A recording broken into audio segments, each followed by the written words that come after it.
میں ہم نے اناؤنس کیا کہ نیشنل کمانڈ اتھارٹی کی میٹنگ کال ہوگی.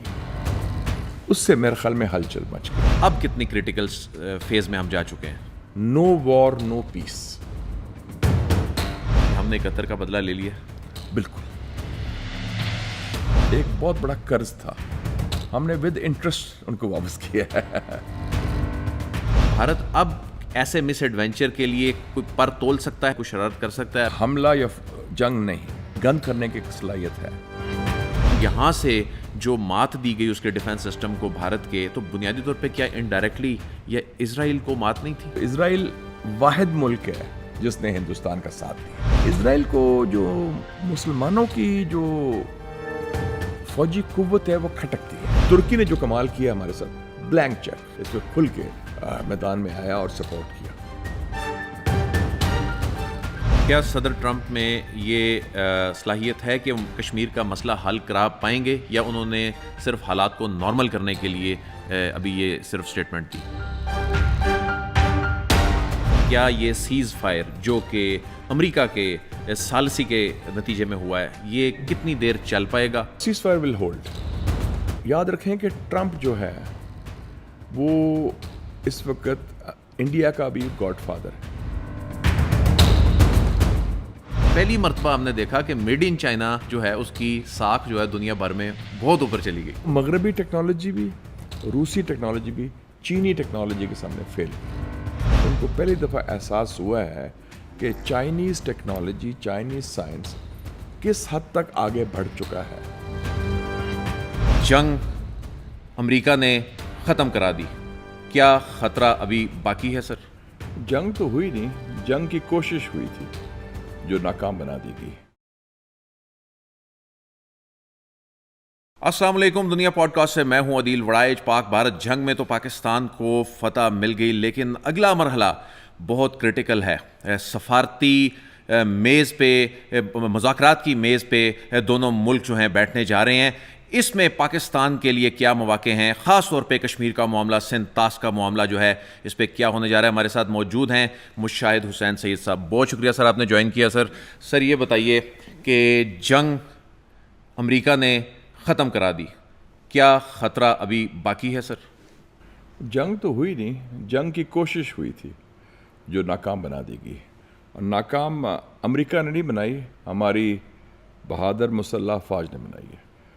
2 دفعہ انہوں نے پنگے لیے. راؤنڈ 1 5 جہاز 6 جہاز گر گئے ان کے, جو سب سے بڑا ان کا لاس تھا آفٹر 71. اور پھر انہوں نے پرووک کیا. راؤنڈ 2 ہم نے بلف کال کیا, وہ 15 گھنٹے کا وہ ہوئی جو کلیش ہوا. اس میں بھی ان کا جو حال ہو گیا, انہوں نے پھر منتیں کی امریکہ کی کہ سیز فائر کرایا جائے تاکہ اور ان کو نہ شکست ہو اور بری طرح پھینٹی نہ پڑے. تو اس حوالے سے میں سمجھتا ہوں کہ یہ جو پہلے پس منظر تھا کہ ہندوستان نے کہا کہ ایک نیا نارمل بنا رہے ہیں, ہم نے ڈیٹرنس کنونشنل میں بھی ریسٹور کر دی. نیوکلیر میں تو ڈیٹرنس ہے کیونکہ وہ ان کے پاس بھی نیوکلیر ویپنز ہیں, ہمارے پاس بھی ہیں, لیکن ان کا خیال تھا کہ ہمیں بلیک میل کریں گے, ہمیں بلی کریں گے, کوشش کریں گے تھرو کنونشنل امبیلنس, کہ بندے زیادہ ہیں, ٹیکنالوجی زیادہ ہے, جہاز زیادہ ہیں, لیکن وہ ایکولائز ہم نے کر دیا. دوسرا ان کا تھا کہ 5 اگست 2019 کے بعد ان کا خیال تھا کہ مسئلہ کشمیر دفن ہو چکا ہے, وہ زندہ ہو گیا. اور تیسرا ان کا خیال تھا کہ وہ مغرب کے ایما پر, ویسٹ کے ایما پر, امریکہ کے ایما پر وہ چین کے مقابلے کے لیے تیار کیے جا رہے تھے اس خطے میں, اور اس خطے کے پولیس مین کا رول ادا کریں گے. وہ بھی ختم ہو گیا, کیونکہ اگر وہ پاکستان کا مقابلہ نہیں کر سکتے تو چین تو بہت دور کی بات ہے. تو اس وقت پوری صورتحال تبدیل ہو چکی ہے.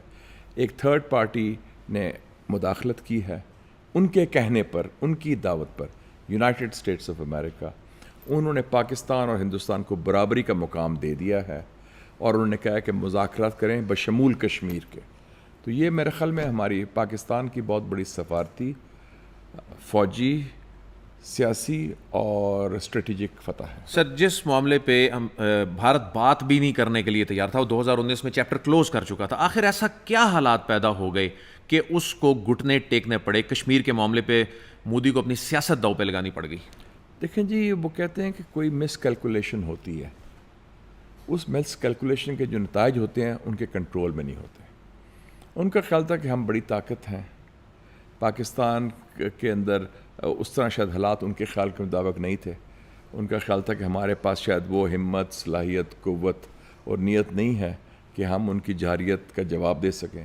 تو یہ مس کیلکولیشن اگر تاریخ کا اسٹوڈنٹ ہے تو ہٹلر نے کی تھی 1941 میں. بڑا اس کا کامیاب جا رہا تھا یورپ میں کیمپین. ایک دم اس نے پنگا لیا جون 1941 میں رشیا میں، سوویت یونین پر، اور اسٹالن گراڈ، لینن گراڈ پر حملہ کر دیا. And that was the beginning of the end.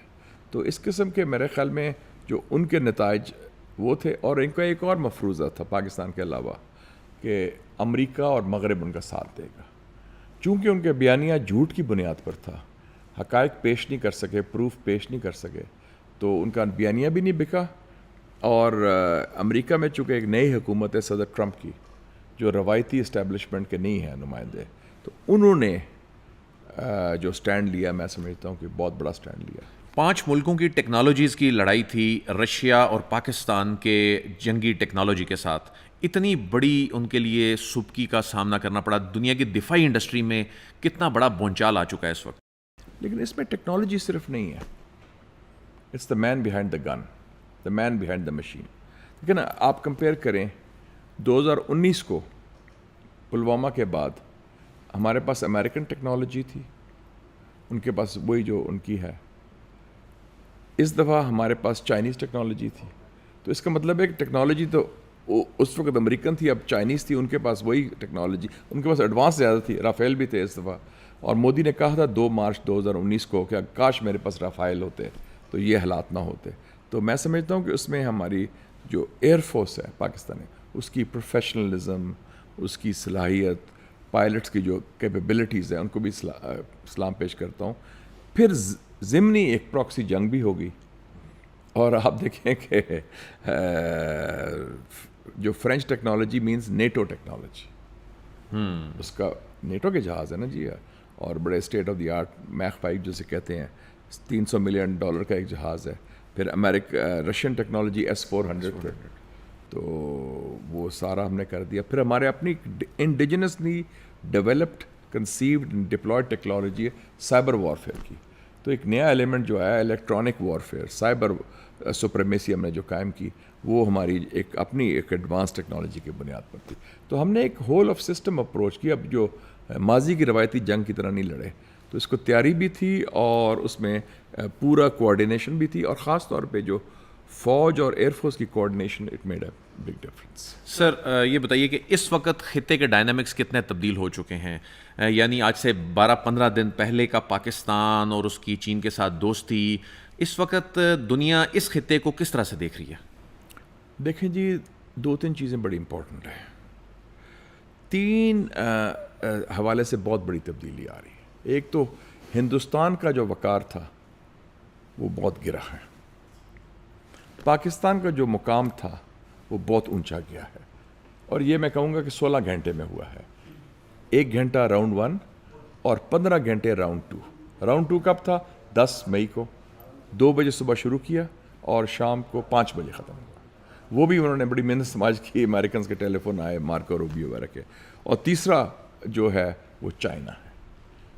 تو اگر ونرز کہہ لیں تو میں سمجھاؤں گا پاکستان میں تو ہمارے مسلح افواج کی قیادت army chief general Asim Munir اور air force chief air chief marshal Zaheer Ahmed Babar, اور انٹرنیشنلی پریزیڈنٹ شی جن پنگ اور پریزیڈنٹ ٹرمپ اس لیے کہ انہوں نے سفارتی سطح پر ایک بہت بڑی کامیابی حاصل کی. وہ اور مزے کی بات ہے، جب سے وہ آئے ہیں انہوں نے 2 بڑی کامیابیاں کلیم کی ہیں، دونوں پاکستان کی وجہ سے. پہلی جو تھی، انہوں نے جو 6 مارچ کو اناؤنس کیا وہ دہشت گردی کے حوالے سے کہ دہشت گرد پکڑا گیا، وہ بھی ہم نے پکڑایا تھا. اور دوسری کامیابی جو امن کے حوالے سے انہوں نے کہا کہ میں نے صلح کرائی، جنگ ختم کرائی، یا نیوکلیئر کا جو خطرہ تھا جنگ کا وہ بھی ہمارے وجہ سے ہوا. تو اس کا مطلب پاکستان کی جو اسٹریٹجک اہمیت ہے، اور کچھ ہمارے نادان دوست کہتے تھے کہ پاکستان اب اس کی اہمیت نہیں رہی. میں ہمیشہ اختلاف کرتا تھا. وہ کہتے جی اب تو ٹرمپ آ گیا ہے, افغانستان ایشو ختم ہو گیا ہے, پاکستان ڈز ناٹ میٹر. میں کہا ایبسلیوٹلی رانگ. سب سے امپورٹنٹ خطہ دنیا کا یہ ہے جہاں ہم لوکیٹڈ ہیں. China, India, Russia, Iran, Afghanistan, Gulf, Arabian Sea, Central Asia, اور Pakistan is the centre stage, اور we are the only nuclear power in the world جو مسلمان ہے. تو اس حوالے سے میں سمجھتا تھا کہ یہ تو اس وقت پاکستان کا جو وقار بڑا ہے, میں سمجھتا ہوں کہ یہ نیوکلیئر ٹیسٹ کے بعد سب سے بڑا یہ ڈیولپمنٹ ہوئی ہے قومی سلامتی کے حوالے سے. سر یہ بتائیے کہ امریکہ نے تو 2 دفعہ پہلے بھی کردار ادا کیا, آخر امریکہ کے پاس ایسی کون سی انفارمیشن آ گئی تھی, کیونکہ CNN نے اس کو رپورٹ کیا کہ ایسی انٹیل انفارمیشن تھی جو انہوں نے پھر کہا کہ بھارت سے شیئر کی اور بھارت کو مجبور کیا کہ وہ گھٹنے ٹیکے. کیا آپ سمجھتے ہیں کہ پاکستان کی قیادت جو ہے فیصلہ کر چکی تھی کہ اب جو ہے آخری حد تک جانا پڑے گا؟ نہیں دیکھیں جی, بھارت نے گھٹنے کنونشنل جنگ میں ٹیک لیے تھے. جب انہوں نے راؤنڈ 2 شروع کیا 7-8 مقامات پر, ہم نے جواب کہاں دیا 26 مقامات پر, انکلوڈنگ ڈرونز اوور دہلی. تو وہ ادھر آلریڈی ہماری جو ایئر سپریمیسی, ٹیکنالوجیکل سپریمیسی, پھر ہمارے جو میزائل سپریمیسی اور ہماری سائبر سپریمیسی تو قائم تھی. ہم نے ان کا آپ کا سارا الیکٹریسٹی بریک ڈاؤن کروا دیا, ان کے سسٹمز ہیک کر دیے. وہ تو دے ور بلائنڈڈ اور جیم کر دیے سارے ان کے ریڈار سسٹمز بھی. تو وہ آلریڈی آن دا ڈیفینسو تھے, اس لیے انہوں نے میسج بھیجا. جو ٹرننگ پوائنٹ آیا نا وہ یہ تھا کہ جب کوئی صبح کے ٹائم میں ہم نے اناؤنس کیا کہ نیشنل کمانڈ اتھارٹی کی میٹنگ کال ہو گئی ہے, اس سے میرے خیال میں ہلچل مچ گئی دلی میں بھی اور دنیا میں بھی.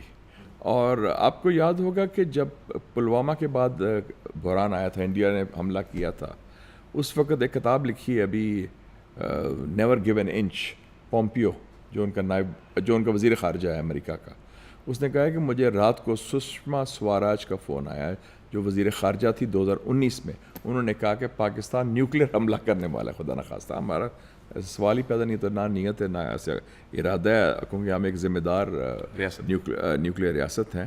لیکن ان کو خوف جو تھا تو وہ آپ دیکھ لیں کہ اس دفعہ بھی انہوں نے ایک دم پھر انہوں نے ایکٹ کیا. جب وہی لوگ جو کہتے تھے none of our business, it became their business number 1.